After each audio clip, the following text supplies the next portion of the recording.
Welcome. You are with the Vermont House Government Operations Committee. We are meeting this afternoon to continue our work on redistricting. Just for the committee's pacing and understanding, especially for committee members who are with us remotely, we're going to meet here for a few minutes with a BCA, and then we'll be taking a 30-minute break, and we'll come back into committee again later this afternoon. We are within striking distance of having a map that we can review that seats 150 members. And I would dearly love to have that finished by the end of the day today, if that seems possible. So I think we'd like to give it a little more time to work out a few scenarios and bring some other configurations back to committee. Before we go to our witness, though, I just wanted to confirm, do we have the district lines between the two Essex town districts figured out?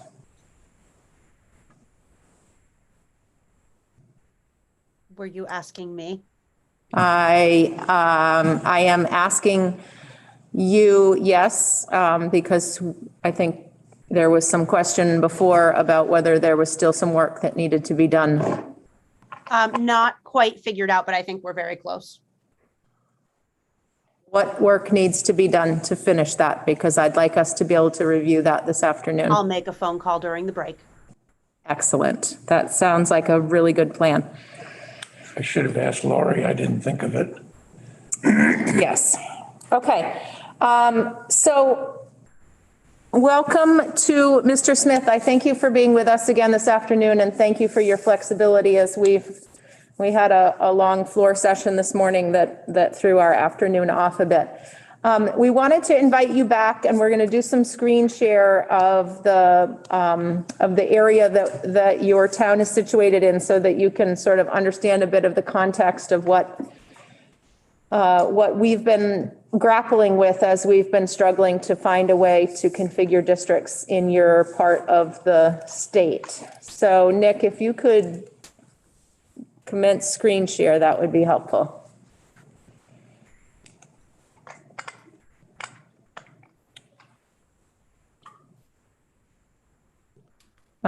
We are hoping to be looking at the 2010 district lines with 2020 census. My apologies, didn't realize we were starting with that. Yes, certainly. Let me stop the screen share for a second, and we will get that pulled up.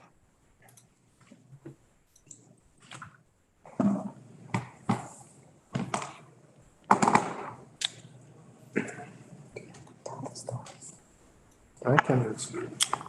Start in Ayala's district. Yep. Great. That is helpful. And if we can zoom into the Londonderry area, because that's sort of the beginning point of the major deviations. So, Mr. Smith, I'm going to ask Representative Gannon, who's a little more familiar with the geography down here, to sort of lay the scenario of what we've been grappling with as we've been trying to figure out ways to district. Go ahead, Rep. Gannon. Okay, yeah, and Mr. Smith, can you see the map that we have up? I just want to make sure you're. Yes, I can. Good, because the visual is, I think, very important to understanding our challenges. So we have to constitutionally try to ensure that every district that we create is under 10%. So in Southern Vermont, we had a couple of challenges. And so the first challenge that we had is the existing Wyndham, Benzer, Windsor district, which had a 20.57% deviation, which is 5,169 people. So that is way out of bounds. So that district absolutely has to change. And so as I think you know, that's right on top of the current Wyndham Bennington district that Reedsboro is part of. So that is the pressure from the top, so to speak. And then, Nick, if you could move to Bennington County, the southern part, please. So then, at the other end of the Wyndham-Bennington district, we have Bennington 1, which is made up of the towns of Pownell and Woodford, which has a negative deviation of 12.08%. Again, a district that we have to redistrict. There's absolutely no choice. It's unconstitutional. So those are the pressures there. And then I think as you look northward in Bennington County, you will see repeatedly districts with negative deviations. Some of them quite high, constitutional, but you know, one of the things that you're looking at in looking at districts is if you have negative deviations, you're asking yourself, where can I find more people to put into a district? And where you have too many people, you're looking at where you can put those people. And so that's how we arrived at the proposed districts that you're aware of. Now, you know, we considered the proposals that you made, which is the first proposal you made was retaining the Wyndham-Bennington district as is. And while that does have a very low deviation, it does not help us deal with the issues with the Windsor district with its 20+ deviation, or the Bennington 1 district with its negative deviation. So something has to change, and that's why we made a change. And so unfortunately that change has to happen within the Wyndham and Bennington district. You know, we looked around at many different things. I mean, we've been spending weeks on this now? And that's basically where we arrived at. And I mean, so keeping the existing district as is something we just can't do to solve the deviation problems we have in districts that abut this district to the north and abut it to the west. The other proposal that you had is, I think it's been referred to as the Hilltown Solution, which is combining Reedsboro, Woodford, Whitingham, Halifax, and I think Somerset too. And if I left out of town, I apologize. But that solution leaves the town I live in, Wilmington, as an island between multiple districts, which we can't, I mean, Wilmington doesn't have a population to be a district on its own. So that's a challenge. Representative Sibilia sent us written testimony this morning, which would proposed a 2-member district, which would be made up of the existing district I represent, Wyndham 6, and the district she represents, Wyndham Bennington. But again, just combining those 2 districts doesn't solve a problem because they already exist. It doesn't help us with the problem that we have in Wyndham Bennington Windsor, or the problem we have in Bennington 1, or the other Bennington Southern districts. So let's go off screen share, unless, Mr. Smith, there's something more there that you'd like to point to. And I guess we wanted to make ourselves available to you. It is never our intention to leave a community really frustrated by the redistricting efforts. However, I think Representative Gannon has sort of laid out the issues that really pin us down, and we'd be happy to hear your perspective on some of the regional challenges. And if you have a different configuration that you think would work, we'd certainly be happy to discuss that with you now. All right. Well, again, thank you for giving me the opportunity to participate in the work that you're doing. I appreciate the challenge that you have. As far as comments on your challenges, I guess the one thing I would say is that I think there are others, other towns, and perhaps Representative Sibilia's her testimony or written testimony that offered some other suggestions beyond the ones that have been stated so far. which may be considered, that would, leave our district intact. But beyond that, there are two more points that I wanted to make that weren't part of the written testimony that we submitted before, or part of my testimony earlier in the week. Number one, for Reedsboro specifically, I just want to mention regional support.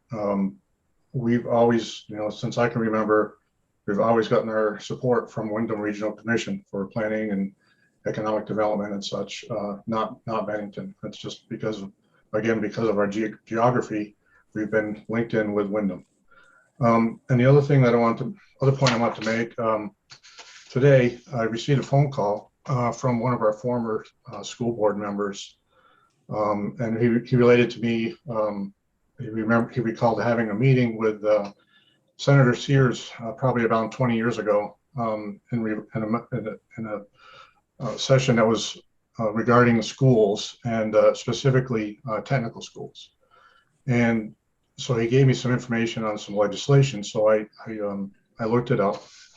And according to our former school board member, he recalled that was sponsored specifically by Senator Sears. But if you were to refer to Title 16, Chapter 37, Section 1531, which is the responsibility of the state board, specifically paragraph C, it says, for a school district that is geographically isolated from a Vermont Career Technical Center, the state board may approve a career technical center in another state as a career technical center that district students may attend. In this case, the school district shall receive transportation assistance pursuant to Section 1563 of this title, and tuition assistance pursuant to Section 1561C of this title. Any student who is a resident in the Wyndham Southwest Supervisory Union, which includes Reedsboro and Stamford, shall be considered to be attending an approved career technical center in another state pursuant to this subsection. And the school board's recollection of that meeting was that it was specifically related to Reedsboro and Stamford's geographic separation from Pownell and Bennington. And this was something that, again, it's actual legislation that's in place, and it was driven by the separation of Reedsboro and Stamford from Bennington and Pownell. So I just wanted to call your attention to that, and I think that's very relevant to the discussion that we're having. Thank you. I appreciate that, and happy to have you discuss any of the other challenges that we were pointing out to you, if you would like. Again, like I said, I'm still I'm looking specifically at Reedsboro, but again, I think there are some other options out there that have been presented to the committee. I think respectfully, there's some options to include just the Route 7 corridor. As you mentioned, you're on the plus side to the north, on the negative side to the south, and maybe there's some reworking that could happen right there and would not affect the neighboring districts. But that's again, that's for you folks to to figure out. I guess that's the one that I had seen that looked like it made sense. And again, it would leave our district alone. I haven't seen a configuration that follows the Route 7 corridor that you mentioned. If there is one in existence, we would certainly be happy to take a look at it, and keeping in mind that we're at the point where we are needing to solve all 150 seats districts in Vermont, and so we can entertain solutions that are complete solutions, that don't throw other parts of the map out of variance or leave towns undistricted, as some of the previous suggestions have done. So I think if you have the ability to share that with us, we would appreciate it. So the one that I was speaking to specifically, I think, was part of Representative Sebilia's written submittal. I'm not sure if you've had a chance to review that yet. we have taken a quick look at it. So, I mean, part of the issue with I guess what you're referring to is the Route 7 corridor is, we can take a look at that, but most of those districts have negative deviations as is. So it doesn't necessarily solve some of the problems that we have in this area. And I will be honest, I mean, one of the things, and I mean, you know, Representative Leclerc can attest to this. We have tried to work with everybody who has come into this room, regardless of their party, to solve these problems. And, you know, it's somewhat frustrating that has not happened in this case. Excuse me, I didn't mean to interrupt. I just wanted to add that specifically, you know, for Reedsboro, again, it's our concern of being grouped in with a community that's geographically isolated from us and really has no other common, you know, commonalities, you know, other than a part of a town border. That's our concern, and I think that's what's been reiterated, you know, several times in their testimony. Representative Leclerc. Thank you, Madam Chair. Thank you, Mr. Smith, for being back again. We can certainly feel where you're coming from. A question that I have, sir, is the benefits that you had stated either just now or earlier, as far as the commonalities and the relationships with the communities that you've been with. Is there anything about going in to the proposed district now that would affect those relationships that you currently have? I mean, I think that's hard to say. Again, like I said, we have very little interaction, you know, with the community on the other side of the mountain ridge, you know, with the, you know, Bennington Pownell. Other than, like I said, we do, you know, travel to Bennington occasionally. But it's not part of our normal or the preponderance of our normal travel and interaction. It's with these other communities, these other Hilltown communities. So that's, you know, that's the concern that I don't. And again, I think there's the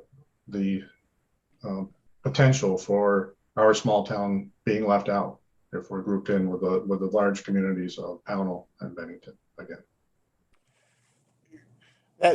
That's a valid concern. It's not the first time that we've heard that. That's a very valid concern for communities. But again, I go back to my question is there anything about the current relationships that you have with other communities that could? Are you saying, so you're talking about the existing district, or are you talking about, I mean, because like I said, I don't see that changing as far as, you know, we're going to continue to have, you know, relationships with our neighboring, you know, communities that we have now.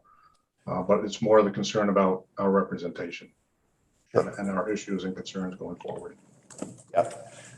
And do you feel that your issues are considerably different than, say, with, you know, what it would be with Pownell or some of the other areas?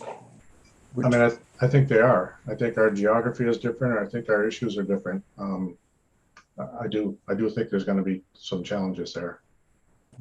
Very good. Thank you. Representative Gannon. So, I mean, Mr. Smith, I mean, looking at your existing district, Wyndham-Bennington, I mean, it is a fairly stretched out district from Wardsboro down to Stamford. I think, and you can disagree with me, but I'm pretty sure there's not much connection between Wardsboro, for example, and Reedsboro or Stamford. Is there? Well, actually, I would beg to differ about. So specifically, I personally have a lot of interaction with some folks in Wardsboro, and I think there's others that do too. You know, we had a previous representative that came from Wardsboro, and that seemed to work out just fine. Again, you know, they had a lot of the same common issues that we had, and I guess I do feel a kinship with Wardsboro. Questions from committee members?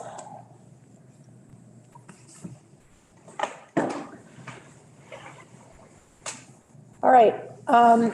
As we continue our work on redistricting, we are happy to see any other proposals that solve the region.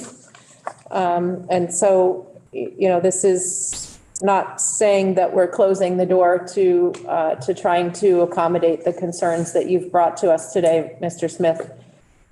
It's just that we can't accommodate them unless we find a way to solve for 150 House members, House districts, excuse me. And if we don't, if folks would like to put together different proposals or configurations that attempt to do that, we're happy to work with people on trying to make that happen. So thank you for Zooming to be with us on a Friday afternoon. Committee members, any other questions for Mr. Smith?